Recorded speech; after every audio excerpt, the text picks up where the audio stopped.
I want to talk about Tokyo Jukebox. It's the third installment, right, in the trilogy.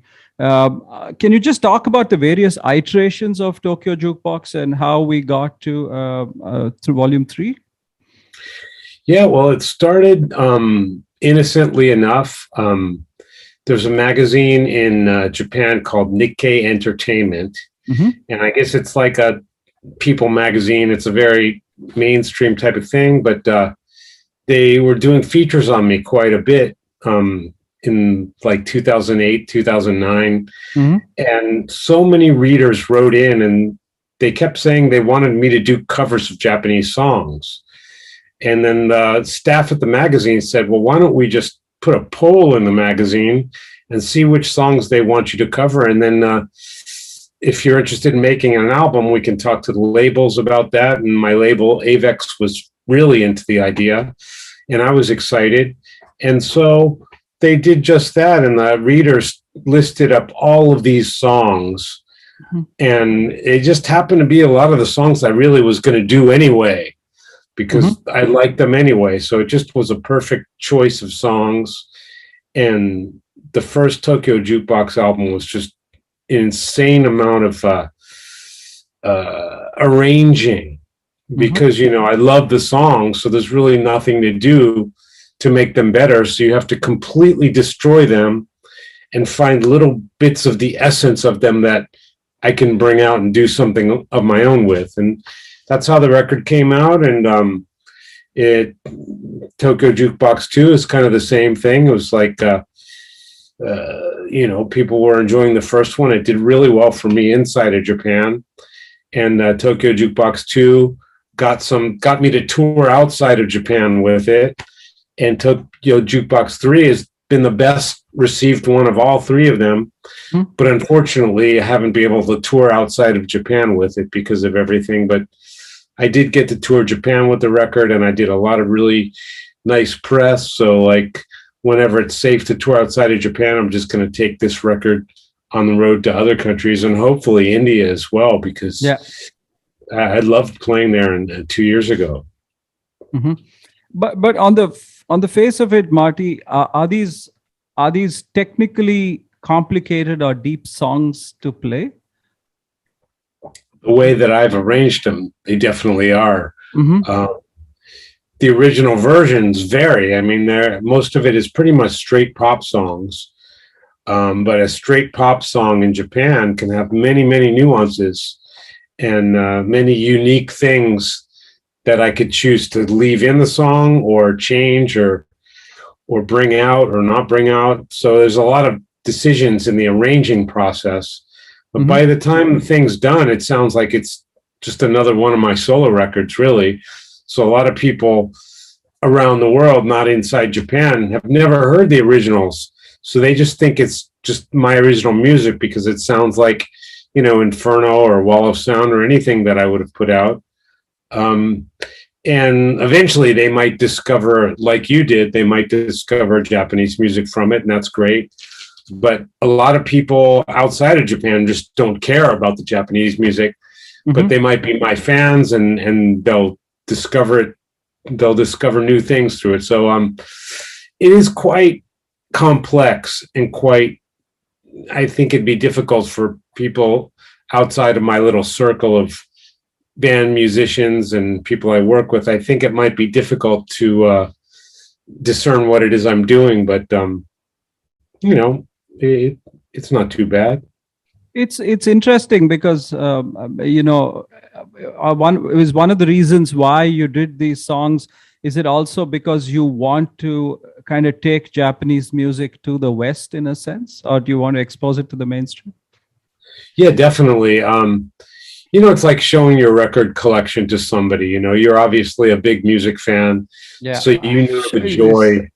There you go. Yeah, you know what I'm saying? You got some crazy stuff there. Yeah. So you know the joy, you know, there you go, of showing your records. You want to show your record collection to people. And what better way to do that is than with actually making my own music out of it. So it's kind of like that pleasure, but putting it through my own musical filter, if you know what I mean. Instead of just picking out songs and say, hey, check this out, I kind of take it to a different level. And so I get the joy out of that, of being kind of a bridge between my music and the music that's in my album collection. It's kind of a tricky way to show people, a tricky way to get them in there. But has that worked, Marty, or does somebody need to understand the culture and context of these songs? Because I liken it to Indian music in a sense. I think there's a lot of similarities between Japanese music and Indian music, as in it's very melody driven, right? Yes. So even if you take Indian film music, for example, does somebody on the outside of it need to understand the culture and the context to kind of get it? Do you think that would be true? I don't think you need to understand the context and the culture to enjoy it. But if you understand that culture a little bit, it's going to make you enjoy it deeper. To some people who don't understand or don't know anything about Japanese culture, it might be just so overwhelming. I mean, it really is just, there's a lot of melodic motifs that Western people have never heard before. And there's just a lot of conceptual things inside the music that just sound like it's attacking your senses. And it might attack your senses in a really good way. I mean, that's when I didn't know anything about Japanese music, that's when it really impacted me the most. Mm-hmm. I'm like, what the hell's going on? This is an assault of my senses. I really love this. So it depends, some people might like that. Some people just, whoa, it's over their head. But that's kind of one thing about Indian music that I really like, is it just seems like it's from a completely different world than I grew up with. That's what makes it enjoyable to me. And then when I went to India, well, even before then, I'd worked with Indian musicians before, and I've sort of got a slight bit of knowledge of the Indian music. The more I understand it, the farther deep I can go into enjoying it. But the first impact came when I knew nothing of it. So it kind of opens up a whole new world of stuff, which I really like. Yeah. Was it easier for you to come to India for the first time when you played a couple of years ago in India? I'm guessing that was the first time you played in India, right? Does the fact that you have an open mind to a lot of these things, did that help you, or did the experience overwhelm you? No, it totally helped me. I was looking forward to it so much.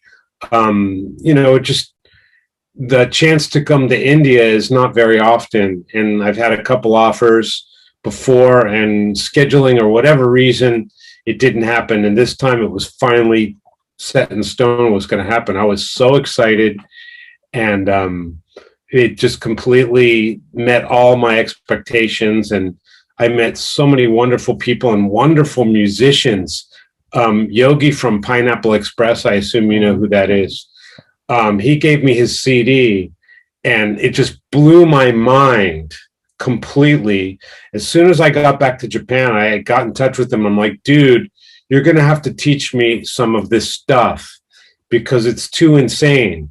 And he did. He sent me sheet music, and he just really was completely friendly and such a sweet guy. We worked on a couple little things together, and those are the experiences that you just are so happy to have and makes you grow as a musician. And as a matter of fact, on Tokyo Jukebox 3, I was really right in the middle of that influence. So especially on the song Kaze ga Fuiteru, I was trying to rip off a little bit of Yogi's mojo on that, very poorly, but just a little bit. The way he connects parts from one to the other is very unique. And I thought if I did that, it would give a really nice flavor to what I was doing. So I tried the very most basic version of what he did. He's so completely deep into his music. I could never copy it properly, but just a little essence of that went into my music. So going to India was a definitely good influence on my music. Beautiful. And you also have Keshav and Anup Keshav from Sky Harbor, who played on the album, right? He didn't play on Tokyo Jukebox 3. Was it on 2 that he played? On 2. He played on Tokyo Jukebox 2, and he also played on my Inferno album. Oh, yeah, Inferno, yeah. Yeah, he just killed it. He did such a great job. Yeah. So on Jukebox 3, the first track, is it Makanaide? Is that how you pronounce it? That's it. That's the best. That's the best pronunciation of any non-Japanese I've heard yet. Thank you. Every interview they butcher it, and that's okay. But you sound like you got it perfect. Thank you. So can you talk a little bit about that track? I know that track has a special cultural significance. Is it also? Did you also pick it as the first track because of the times we live in? Can you talk a little bit about that song? Yeah, the song Makanaide, literally it means don't lose. Loosely it means don't give up or keep going, keep fighting. It's that kind of message. But the original song is just like this light pop song. And I wanted to, make it really heavy and make it really kind of a tear-jerking kind of song, and at the time I was considering doing it, it wasn't all about, COVID and all this virus stuff. It was just about having a song with a message that all Japanese people know. It's a household name song. And I just thought I would do my own version of it. And then, as I started working on it, the whole world seemed to need this message more and more. And it kind of worked out that when I finished the song and wanted to do a video for it, everybody was doing like video collaborations, like we're on Zoom now and stuff like that. And it was the perfect idea to get people from all around the entire world to join the music video. And I had them play one of my guitar parts. Yeah, everyone from my fan group got like a demo of me playing the part for them to play, and they all learned it. And people from every country wrote something in their language in the video, and it's just such a wonderful experience. And you got to give people things to do when you can. A lot of people at that time were stuck at home, and I thought if I could give something to do to these people, including myself. I mean, I was locked in the studio the whole time, so little project is fun. So everybody learned the song, and they did such a great job playing it and hamming up for the video. And so it came out really well because of all the people in the fan group that participated. Yeah, it was a beautiful video. Jason Becker was in it as well. Yeah. It's not easy for him to participate in every single thing that comes up. He gets so many requests for this and that, and he's such an inspirational figure, but he did his thing for my video, and it just put a very nice exclamation point at the end of the video. Yeah, it was really very, very touching. Thank you very much. There was another song on the album called A Perfect World, and that is a cover of a song you did a couple of years ago, right? Yes. Yeah, it's self-cover. I wanted to do one of my own songs, and so it was a vocal song, and it stands out because it's the one song with vocals. But the original was sung by the singer of Man with a Mission, a guy named John Kenjani, and he's got a very distinct low voice. So I thought, let's just kill it and put a high voice, a feminine voice on this thing, and really gave it a new life. And this time we did a really nice video for it, and the singer was a girl named Alpha Kyun, and I love it. It really came out great. Yeah, great song. And the last song on the album is it was an official Japanese heritage song, right? Yes. What was that like, putting that together? I know your wife played cello on it. Yes. That was a collaboration with the Tokyo Philharmonic Orchestra. And since I became an ambassador of Japan Heritage, the Japanese government commissioned me to compose a theme song for like certain events, banquets and political events and things having to do with Japan Heritage, government events. And I thought it was just the biggest responsibility ever, especially as a foreigner, to do that. And so I wrote the piece of music, and I had it arranged for orchestral instruments. And my wife is in the Tokyo Philharmonic, and she played cello, and we recorded it, and it was just it took a lot of sleepless nights. I was like up 5 days in a row. But when it was all done, I was just very concerned that the people were going to turn it down. I thought they were going to say, well, it's okay, but we're going to have someone else do it. That was my biggest fear. So I just wanted to hit a home run, and I tried my best, and luckily it worked out okay. Yeah, it was beautiful. But what was it like, Marty, putting the album together during the pandemic? Was that hard? Actually, it was very good for me. I lucked out. You know, some people are lucking out from the pandemic, depending on what your job is. I mean, a lot of people in remote communications are having a great time in their work. And imagine the people who sell masks. You know, there's a lot of people, you know, it's not nice to benefit off this, but it just by the way things worked out, certain people are benefiting. And I have definitely benefited because I was in the studio, and it wasn't my home studio. I was in an actual studio, but there was only 3 people there, myself, my tech, and the engineer. So we were quarantined for a couple months in the studio. I was completely focused and got my work done really well. And I had less outside work. Usually, you know, my manager, one thing, I love him, but he tacks on any work that comes up. So if I'm recording in the studio, I'll have to leave in the middle of it and do something else and have a meeting or do some kind of filming or recording elsewhere. Always some other bullshit I have to do while I'm recording.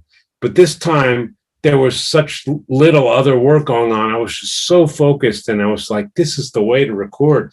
And another plus was, since the pandemic happened, all the musicians, the top A-list people and people in recording business, they're kind of out of work. Yeah. So you can get people on the phone and get people to do something right away. And you get all the A-list people. And I had 5 great keyboard players, the best players, and they just could work right away and like send me their tracks right away. It's like I had all these great people, and a new played drums on it. And it was just like a scheduling dream. It was paradise. Everybody was, oh yeah, let's do it. I'm ready. Let's go now. So I kind of benefited from all of the things that normally you don't have without the pandemic. Yeah. But, you know, also the other aspect I want to touch upon is the album cover. I think in Japan, I don't know, do they call it visual kei? Is it called visual kei? Visual K. K. Okay. So how did that come about? Because it's a very elaborate, you know, very visually driven album cover. And another interesting thing I was reading was that, you know, especially in Japan, CD sales seem to dominate. Streaming is not as big. So was that also a reason for the elaborate album cover? No. I just wanted to do a cover that I thought topped the first 2 Jukebox records. Those first 2, it's just such a wonderful graphic piece of work. I mean, it wasn't Photoshop. That's the point. They actually did it, and they did it 2 years apart. It was just a fantastic piece of graphic work. It reminded me of those album covers in the 70s. And so I didn't want to do the same thing again. Plus, it was like 9 years later. So I really wanted to move it up a notch and do something more challenging. So I had the same team, the same graphic team, same record label. And we just put our heads together, and they put that together. And I was very conscious of, I didn't want to look silly, because I think it really can be easy to look silly as a foreigner in a Japanese traditional outfit. It might be the same in India as well. You know, a lot of tourists do that and it's fun and all that. But I wanted to make sure it didn't look like that. So that was a very big concern. And I think they pulled it off. Yeah. Yeah. But how is it for you, Marty? How is it that you have to do, you know, it's not just the music you have to think about, right? So in the West, it's all about getting on these playlists and Spotify and streaming and all of that. And in Japan, it's still, you know, physical sales. So how does that play out for you? Does that make it hard for you that it's not just the music that you have to think about now? You have this whole marketing piece to think about. Oh, it's always been that way. And it's not only Japan. I mean, the album was released worldwide. So all of that streaming stuff and all of that social media timing and all that publicity, that had to happen for all the other countries as well. And in Japan, streaming is also a thing. I mean, it's not losing to CD sales. It's just CD sales in Japan are much more than in other countries. That's it. Yeah. But, you know, the whole cycle, it's a lot of work and it's just a necessary evil. You want to do the best that you can. And I'm just glad that people like you are interested in talking to me about it and, you know, present my music to people from all different parts of the world. You know, I am really not the biggest social, you know, there's people who are masters at social media. I'm just not. I do the best I can, but my effort goes like completely into the music and everything else that if it happens, it's great.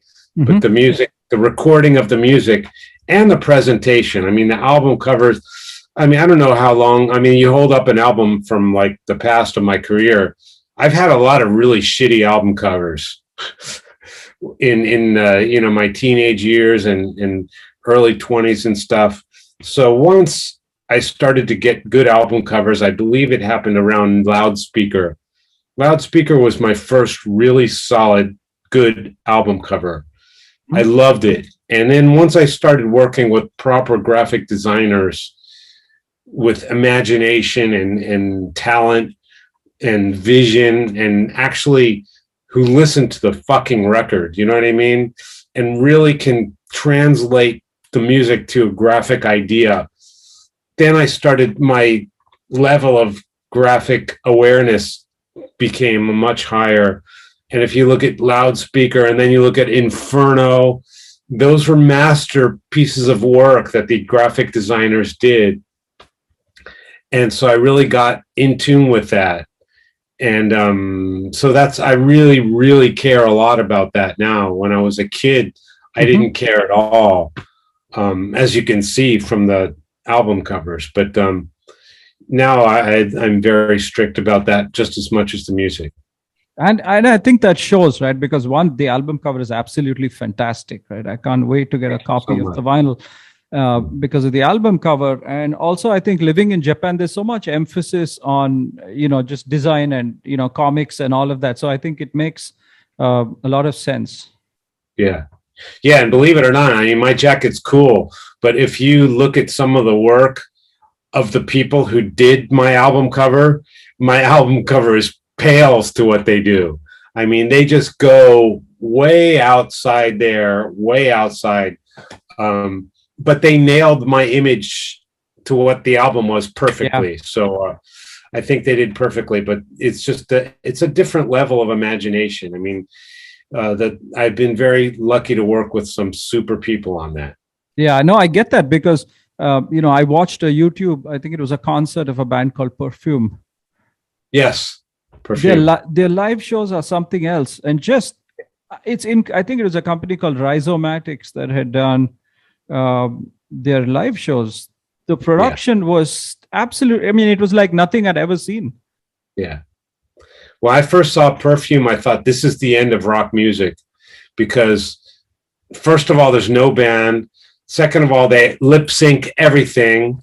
And third of all, you don't care that they're lip syncing because the low end and the beat is so hard. It felt like AC/DC on steroids. I was enjoying it just as much as like a big, loud AC/DC concert, but there's three girls lip syncing. Why is this happening? And I thought that was the end, but it wasn't the end. But like, I was very happy watching them. So it's a very unique phenomenon.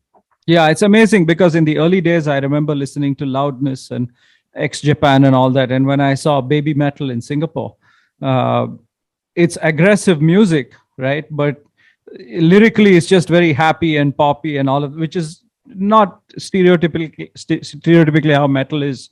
So it's quite a cultural change in a sense, right? Yeah, I mean, well, metal, has gone through a long history of lyrics, all almost interchangeable, and they have to be dark and they have to be kind of scary and sort of negative and protesting everything. And it kind of works with the sound of aggressive music, but we've kind of really all heard that for a long time. And why wouldn't it work with something with a much simpler, happier, and maybe a more positive outlook? Why wouldn't it work? And actually it does happen to work. So that kind of gave the sound of metal a few more decades of life, I believe. Yeah. It just works. It just works. There's another Indian band you should check out if you haven't. They're called Bloody Wood. They take film music, Indian film music, and they do heavy metal versions of it with Indian instruments. Oh, I bet that's great. What's it called? Bloody Wood. I'll have to check that. Yeah, check it out, or I'll send you a link to it. Yes, please do. Yeah, I don't think they had a label a couple of years ago, but built a following entirely on social media, doing covers of Indian film music, and then went, I think, and played at Wacken Open Air, and they were due to play at Bloodstock, and sold out an entire Europe tour on the back of a following they built on social media. It's a great story. Oh, that's very interesting. I'm sure that is music that is not easy to cover.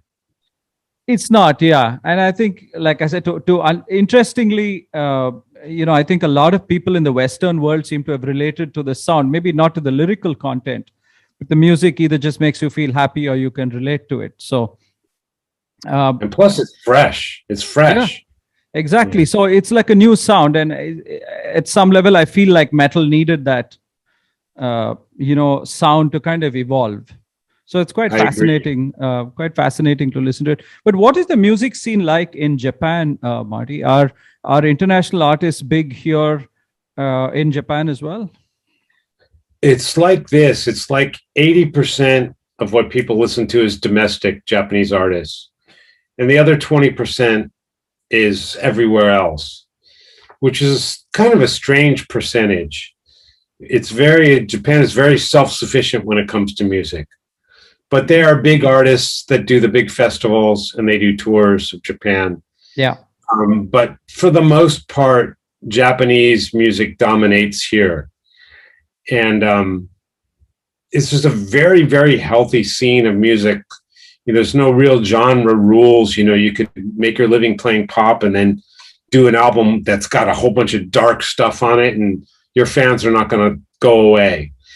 People are more interested in the artist and their interpretation of whatever it is they want to do rather than just the genre for the most part. Mm-hmm. So it's very liberating for musicians and artists here. And I think that's what drew me to the place. That's what I like about it. Mm-hmm. Like I was telling you, right? So, my interest in Japan, I started watching, I've never visited, but I've been watching all of these YouTube videos of people who just walk around Japan, filming everyday life. There's no commentary. It's just the sight and sounds of Japan. It's absolutely fascinating as a culture. The similarities with Indian culture, and also just the obsession with cleanliness and all of that. It's quite fascinating to watch. Oh, what's the biggest similarity? So I think, from what I've seen, people before they enter other people's homes, they leave their footwear outside. Yeah, they do that in India too? Oh, it's for centuries. That's good. So things like that I thought was quite fascinating. But yeah, I've been hugely interested in Japanese culture thanks to following your career. Oh, well, thank you very much, man.